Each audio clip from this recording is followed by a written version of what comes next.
come onto the Buddhist path. So about magnetization practices, I have written a lot about it in my books. One is to paint.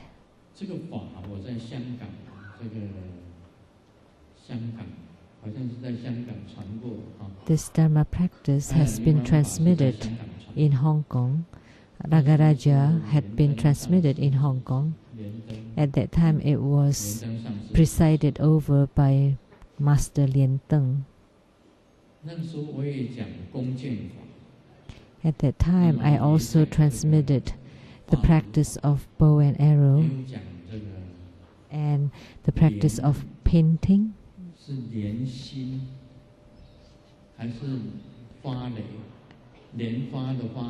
And the pistils of the lotus blossoms.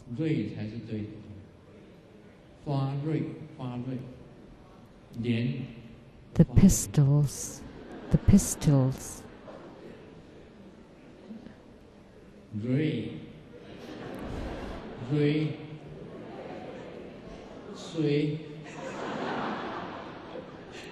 The pronunciation of pistils in Chinese.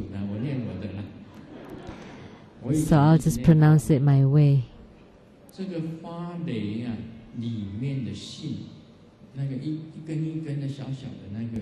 So it's like a very tiny stalks of pistils inside the lotus blossom.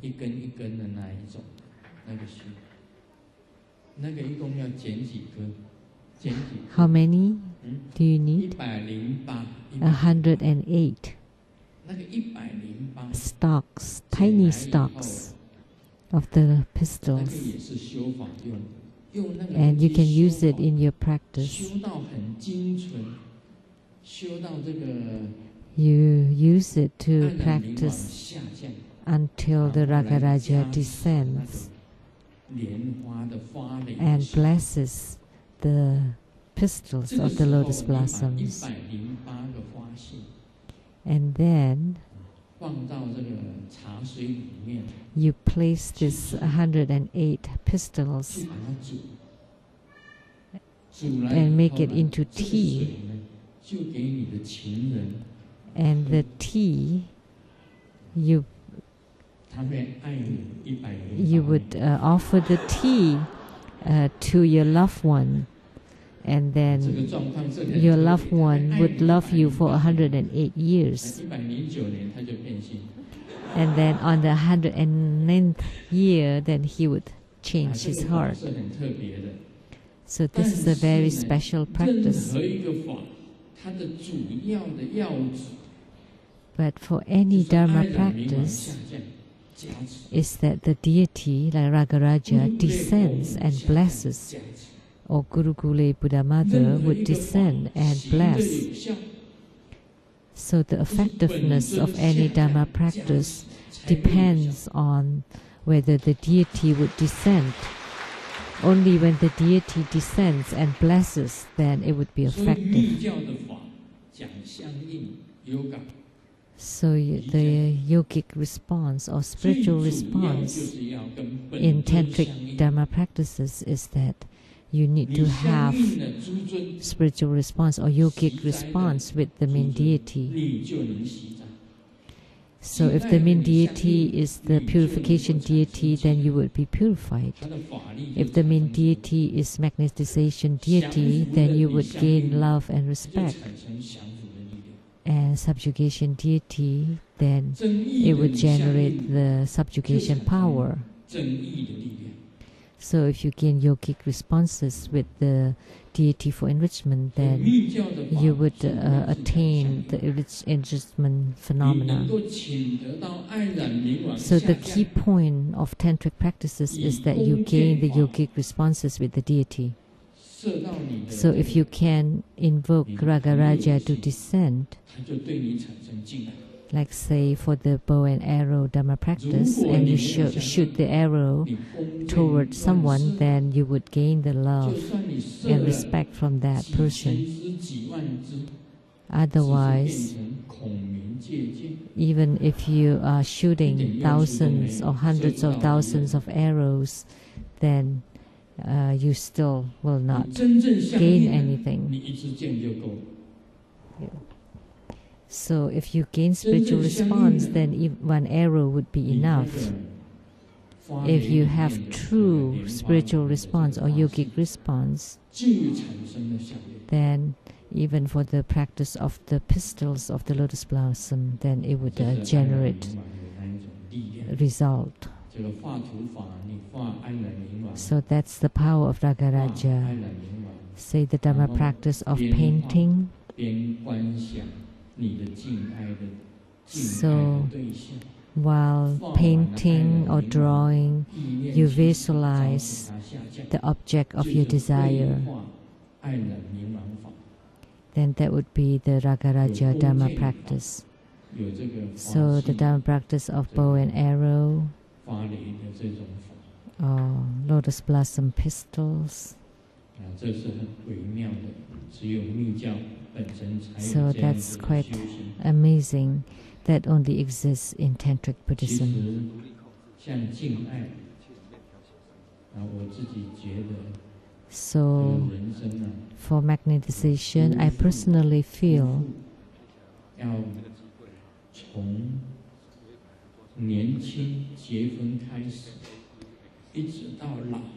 for husband and wife to get married when they were young and to continue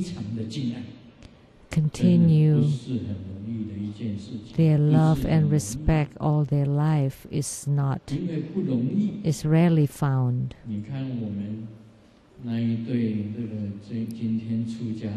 And because of that, the couple who got ordained today, although they became husband and wife, they did not register themselves in marriage, but rather they would want to be ordained. So they got shot by the Ragaraja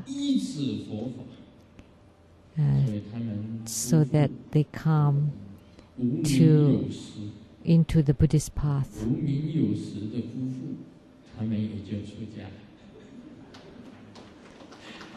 So the husband and wife entered into the Sangha. So the Sangha members has increased recently. Why? Because for husband and wife to be able to live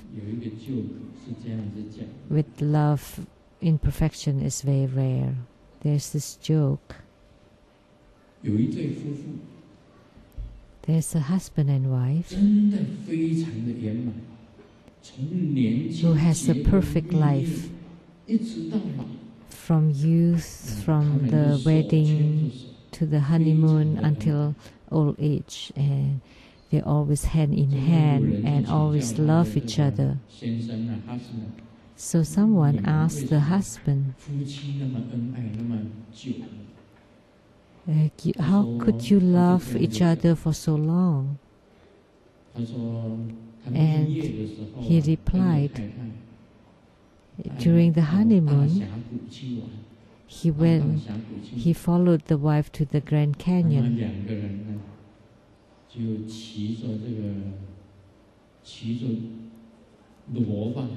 And they were riding on a mule, each riding on a mule, traveling on Grand Canyon. And the mule that was ridden by the wife was rather lazy, so eating the grass and just walked slowly. That's the first time. And then the mule walked for a little bit and then stopped again, and the wife said second time, and then the mule walked again a little bit and then stopped again and just ate grasses. And the wife got off the mule and took a gun and killed the mule. And the husband said, "Oh no, you're so cruel. How could you kill a mule?" And the wife didn't say anything, just say, "First time."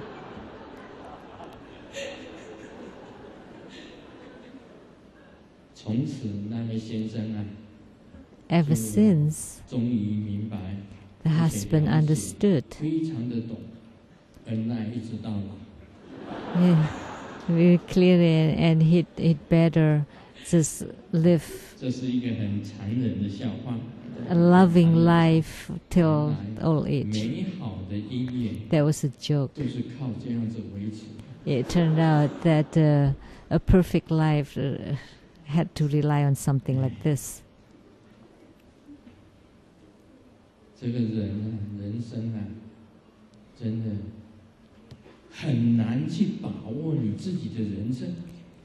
It's very hard to make the best of your life. And it's very hard to make the best of your marriage life. It's very hard to hold on to your husband's heart or to your wife's heart.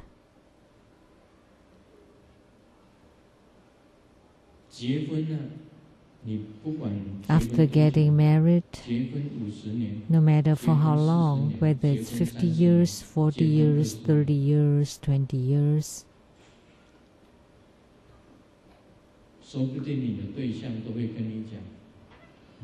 who knows, maybe your partner would say, "You really do not understand me, even after 50 years of marriage." So, who can hold on to your partner's heart or your spouse's heart? And who can hold on to the hearts of sentient beings? Again, you guarantee that the hearts of sentient beings can never change. From the Buddhist perspective, or from the religion's perspective, from the family perspective, or from the friends, or between people, who can hold on to the hearts?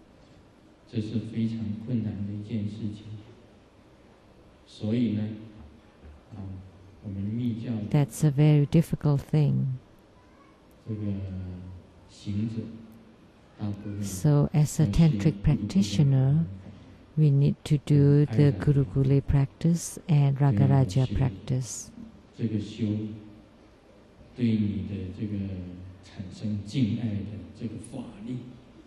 so that you can generate the power of love and respect, and there would be benefits. So if you desire love, then you can regard Gurukule or Ragaraja as your main deity. Like my guru, Master Tantra's main deity is Gurukule Buddha Mother. That's his personal deity, Gurukule.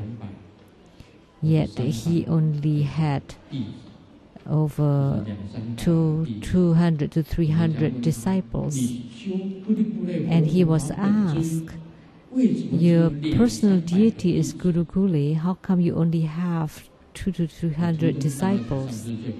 And Master Tantra replied, "So among my disciples, there is Sheng-yen Lu.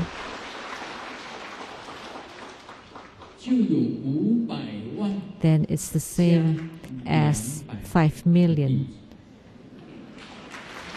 So 200 or 300 plus 5 million disciples altogether."